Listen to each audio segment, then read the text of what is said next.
Lionel Messi, dilahirkan sebagai Lionel Andres Messi pada 24 Jun 1987 di Rosario, Argentina, ialah seorang pemain bola sepak profesional Argentina.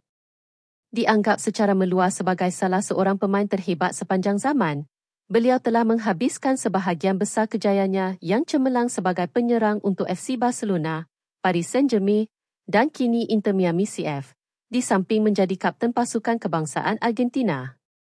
Messi menyertai Akademi Remaja Barcelona, La Masia, pada usia 13 tahun dan membuat penampilan sulung seniornya pada tahun 2004.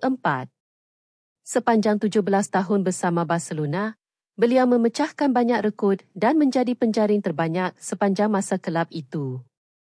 Dikenali dengan kemahiran dribling yang luar biasa, penyelesaian gol yang tepat, DC, dan kebolehan mencipta permainan, Messi telah mentakrifkan semula peranan pemain menyerang.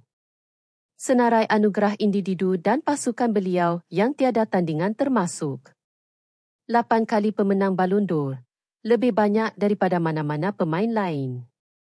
6 kali pemenang kasut emas Eropah. 4 kali pemenang Liga Juara-Juara UEFA bersama Barcelona. 10 kali pemenang La Liga bersama Barcelona. 1 kali pemenang Liga 1 bersama Paris Saint-Germain.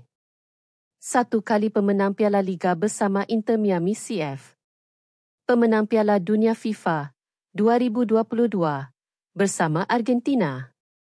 Pemenang Copa Amerika 2021 bersama Argentina.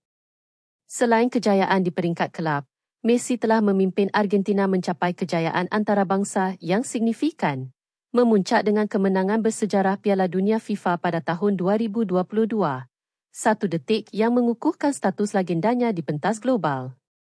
Kemenangan Piala Dunia yang telah lama dinanti-nantikan itu merupakan pencapaian tertinggi dalam kejayaannya yang tiada tandingan. Impak Messi melangkaui statistik.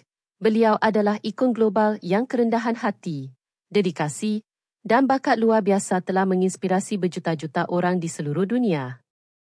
Keupayaannya untuk beraksi di tahap elit selama lebih 2 dekad dan secara konsisten memberikan detik-detik ajaib di padang menjadikannya figura yang benar-benar unik dalam sejarah bola sepak.